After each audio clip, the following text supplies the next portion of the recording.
So here's an Easter egg that many people probably won't get. I mean, many people will also get it, but the generator on the roof, at least the toggle switch part, had Cyrillic writing on the top that spelled out, I don't know if I can do this on the screen, but I'm going to try.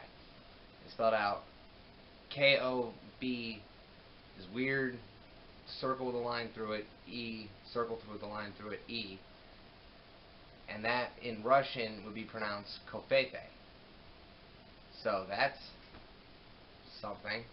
There was also some katakana written on a machine inside the hotel, but it was too quick and I'm not very good at reading that yet.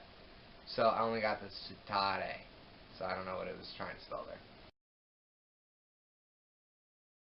Hotel Artemis, directed by Drew Pearce, starring Sterling K. Brown, Jodie Foster, and Dave Bautista. This was a perfect example for why I should actually watch the trailers and not just see a cast and be like, okay, I'm in.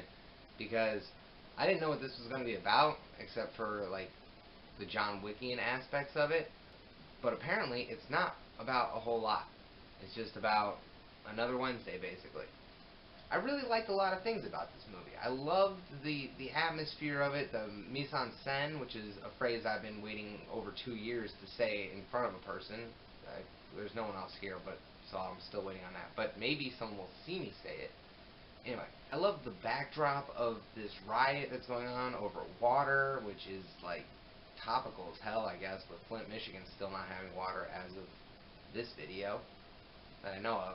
I would have heard if Flint all of a sudden got water. And I especially loved the cast, and I think the performances were excellent. But I didn't like this movie. I mean, I didn't hate it. I wouldn't mind seeing more of it. Honestly, this would make more of like a TV show, I feel like. And I think it was original. I don't know if this is based on anything. If it is, it's not something I'm aware of. So that's more original than most things. So Sterling K. Brown is an up-and-coming young actor these days. I have just started hearing about him within the past 6 months. Like, he was hosting SNL, and I didn't even see that episode. I just heard about it. And that was the first time his name really, like, registered with me. And then he was in an episode of Brooklyn Nine-Nine a couple months ago, which was fantastic. And I didn't know that was him until the end of it. He played a dentist who expertly murdered his partner. Do dentists have partners? He murdered somebody and covered it up perfectly, but Jake managed to get him to screw up by appealing to his ego. Or bruising it, or something. Anyway, this is the first movie I've seen him in, and I thought he was excellent. Although, to be fair, this whole movie's a little too campy for me to really say that anything was excellent. He was perfect for what he was doing. And Jodie Foster, I haven't seen her in a long time. I don't know when the most recent I've seen her in was. It was Elysium. But like 2 years ago, I watched Taxi Driver for the first time, so that was like her earliest role, and I just saw her latest role, so that's something. Dave Bautista was hilarious. He was the funniest part of the movie, but like with most of the fun parts, it kind of dried up and towards the middle end bit, because all of a sudden they needed to do stuff. They needed to all of a sudden have a plot. I don't know, there's a lot of setup for this, and then they forgot that, oh yeah, there's Jeff Goldblum coming. Who Jeff Goldblum was great. I mean, he doesn't show up until towards the end, but he was awesome. Love to have him here.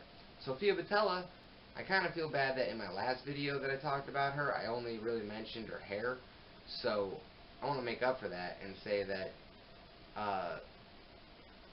she's quickly becoming my favorite actress. I mean, she's got a ways to go to beat out Cate Blanchett, but with the amount of things I've seen her in the past just 3 years, I think, since The Kingsman,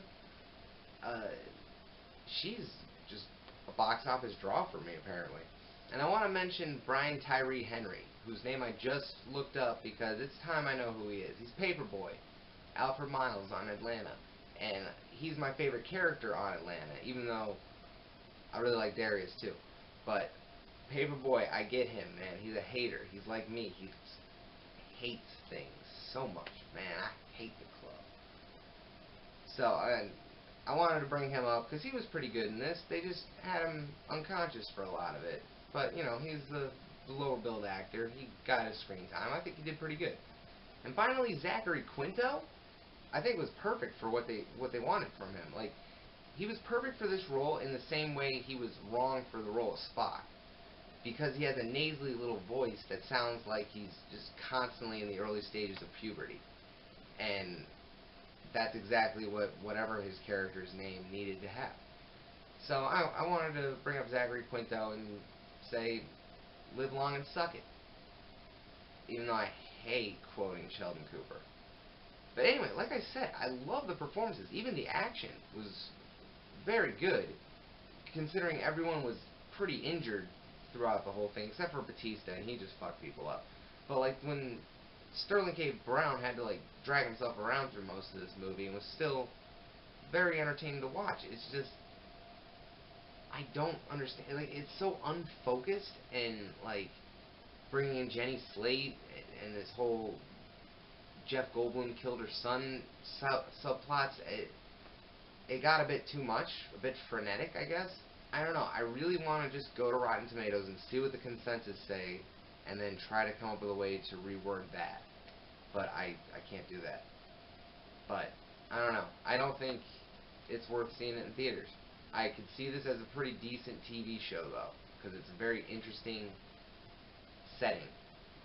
And although I think 2028 is a bit optimistic for the technology that they have. I mean, nanotechnology in the next 10 years would be amazing, but no, that's not going to happen.